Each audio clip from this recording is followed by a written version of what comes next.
This is more than legacy.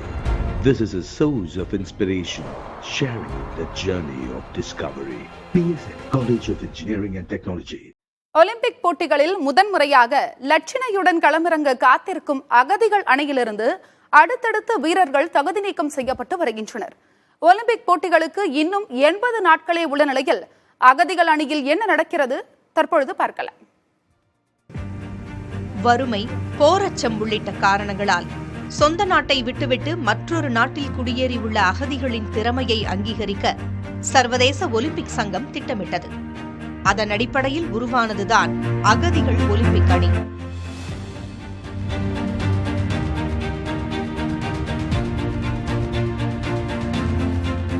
Syria, Sudan, Iran, Afghanistan உள்ளிட்ட பல்வேறு நாடுகளில் உள்ள அகதிகள் அணியாக இணைந்து உலக அரங்கில் தங்கள் திறமைகளை வெளிப்படுத்தி வருகின்றனர்.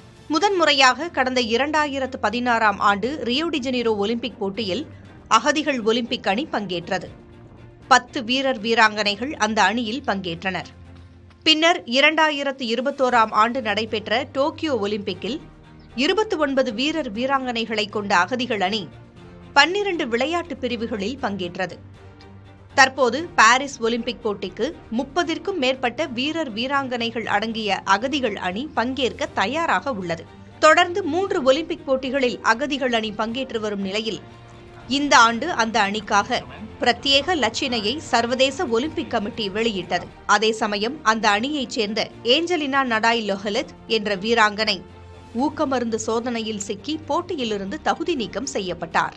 தெற்கு சூடானைச் சேர்ந்த லொஹலித் ரியோ மற்றும் டோக்கியோ ஒலிம்பிக் போட்டிகளில் 1500 மீட்டர் ஓட்டப்பந்தயத்தில் பங்கேற்றவர். அண்மையில் பெல்கிரேடில் நடைபெற்ற போட்டியில் ஊக்கமருந்து பயன்படுத்தியது உறுதி செய்யப்பட்டதை அடுத்து 4 ஆண்டுகளுக்கு போட்டிகளில் பங்கேற்க லொஹலித்திற்கு தடை விதிக்கப்பட்டுள்ளது. ஏற்கனவே மொராக்கோவின் ஸ்டீப்பிள் சேஸ் வீரர் இத்பாஃப்தில், தெற்கு சூடானின் டோம்னிக் ஆகியோரும் ஊக்கமருந்து சோதனையில் சிக்கி ஒலிம்பிக்கில் பங்கேற்கும் வாய்ப்பை இழந்துள்ளனர். 73 அகதிகளுக்கு விளையாட்டுப் போட்டிகளில் பங்கேற்க ஊக்கத்தொகை அளித்து வரும் நிலையில் சர்வதேச ஒலிம்பிக் கமிட்டிக்கு இந்த விவகாரம் சற்று பின்னடைவை ஏற்படுத்தியுள்ளது. புதிய தலைமுறைக்காக Priya Rajendran. This is more than legacy. This is a source of inspiration, sharing the journey of discovery. PSN College of Engineering and Technology.